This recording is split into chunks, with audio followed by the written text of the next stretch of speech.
Setiap strategi dapat dipilih sesuai tujuan pembelajaran dan karakteristik siswa untuk mencapai hasil belajar yang optimal.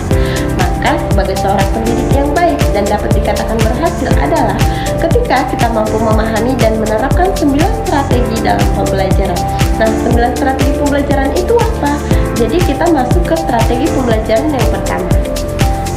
Strategi kognitif. Jadi strategi kognitif merupakan strategi yang berfokus pada pengembangan kemampuan berpikir seperti mengingat, memahami, menganalisis, dan memecahkan masalah.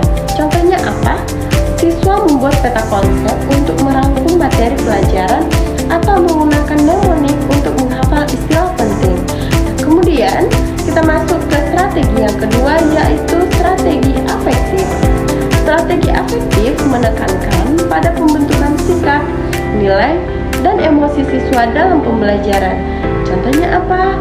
Guru mengadakan presentasi dan diskusi di kelas untuk menilai cara siswa berbicara, menghargai pendapat, dan menangani konflik.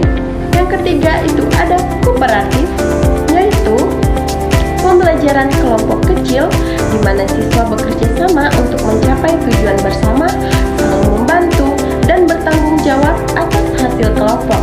Contohnya apa?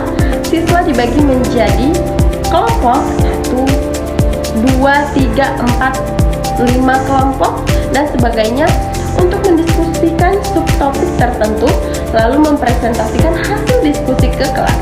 Setiap anggota berperan aktif dalam kelompok. Yang kemudian ekspositori. Ekspositori itu apa sih? Jadi ekspositori merupakan pembelajaran langsung di mana guru menyampaikan materi secara sistematis dan terstruktur, biasanya berupa ceramah atau demonstrasi. Nah, contohnya apa? Guru menjelaskan materi baru di depan kelas, kemudian memberikan contoh soal dan latihan untuk dikerjakan siswa. Kemudian yang kelima adalah strategi inquiry. Strategi inquiry menekankan pada proses menemukan sendiri pengetahuan melalui pengamatan, bertanya, dan eksperimen. Contohnya, siswa diminta mengidentifikasi masalah lingkungan di sekitar, mencari penyebab dan solusi, lalu mempresentasikan hasil temuannya. Dan yang keenam ada kontekstual. Kontekstual itu apa? Strategi kontekstual mengaitkan materi pelajaran dengan situasi kehidupan nyata agar siswa lebih mudah memahami dan menerapkan pengetahuan. Contohnya, ketika guru menerapkan strategi kontekstual ini, guru harus mengambil satu topik, misal cerita narasi, dan ini dikaitkan dengan aktivitas yang dilakukan oleh siswa di pagi hari saat ia ingin berangkat ke sekolah.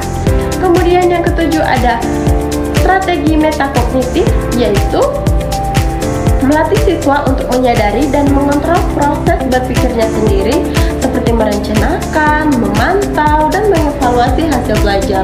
Contohnya, siswa membuat jurnal refleksi setelah belajar, menuliskan apa yang sudah dipahami dan apa yang masih belum jelas. Yang kedelapan ada PBL. Jadi PBL itu apa? PBL merupakan Problem Based Learning. Strategi PBL ini merupakan pembelajaran berbasis masalah, di mana siswa belajar dengan memecahkan masalah nyata secara berkelompok, mengembangkan keterampilan berpikir kritis dan kolaboratif. Nah, contohnya, siswa diberikan kasus pencemaran air di lingkungan, lalu bersama kelompoknya mencari solusi berdasarkan data dan teori yang relevan. Kemudian itu terakhir ada PJBL. PJBL merupakan Project Based Learning. Strategi PJBL adalah pembelajaran berbasis proyek. Siswa belajar dengan membuat proyek nyata dan relevan dengan materi pelajaran, mulai dari perencanaan, pelaksanaan, hingga presentasi hasil.